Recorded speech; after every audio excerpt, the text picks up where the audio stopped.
I think that what we saw yesterday is only the start of a number of arrests and indictments coming. People who are connected to or dealt with Governor Blagojevich on the phone.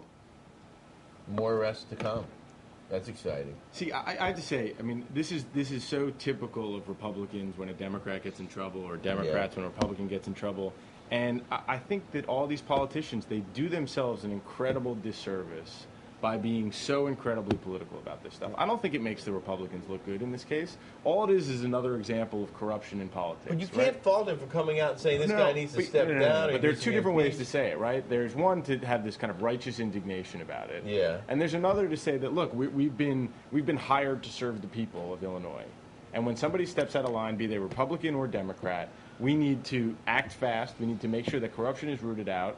And the fact that this guy is a Democrat happens to be the case, but I believe that in this day and age, whether they're Republicans or Democrats, there should be zero tolerance on ethics. And it's a totally different tone. It suggests that he's protecting the voter as opposed to protecting his party, which is all that sounds like, is partisan blather. No, the word he used, sociopath, that was, you know, sociopath. I'm walking out of here with sociopath and enema, and I don't know what's going on with that. Well, I wonder, because we talked about this earlier, the governor having conversations potentially with candidates for that Senate seat. I wonder if any of those candidates made any offers or discussed in any implicating ways their willingness to do things for that seat.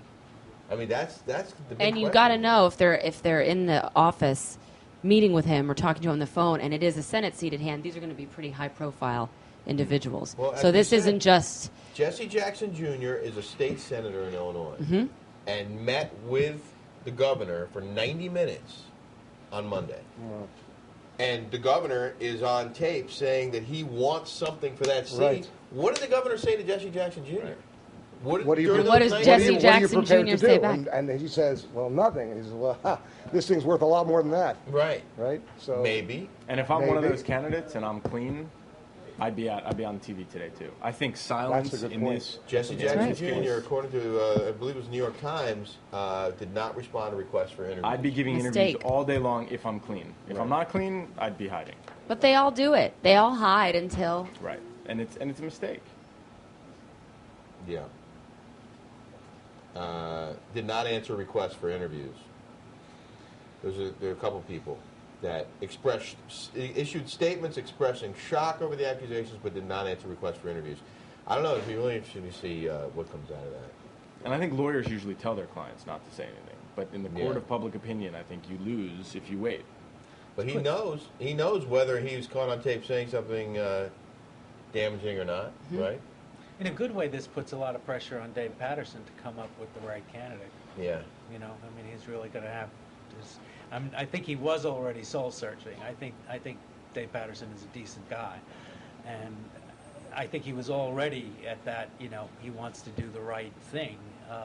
This just sends it open. But he's still a even politician. further. He's still, I mean... Well, you have to do the right thing in terms of that individual that Rick was talking about. You know, you want to get the best person, but you also have to serve your party. You also have to have, you know, how are we going to stay in power? You have to have somebody He's who's thinking, going to be how able am to I raise the going to money. stay in power? And if yes. if I put Andrew Cuomo there, then I have a better chance of staying in power.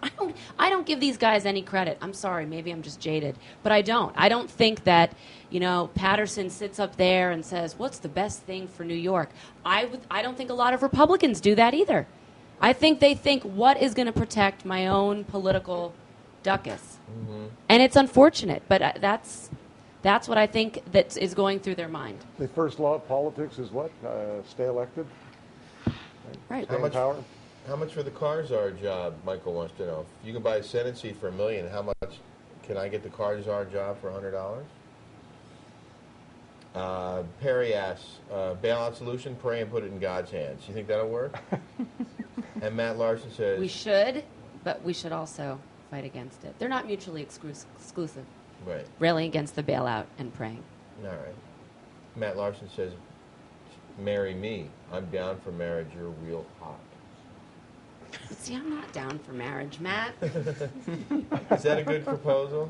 Yeah. You know, maybe we should set him up with Chi-Chi. Yeah. Oh, Chi-Chi. You think Chi-Chi? I'm scared if I leave, you're going to start auctioning me off. No, I'm not Try going to to do that. By the way, I didn't get very many good offers. Yeah, for what this was the year. highest bidder for your seat? $15 billion, but they needed a bailout, they said. Wrap it up. Am I being replaced? Be replaced. Greg Jarrett's here. All right, ladies and gentlemen, thanks very much for joining us. Greg Jarrett's taken over for me. Joe Slakis, PR consultant.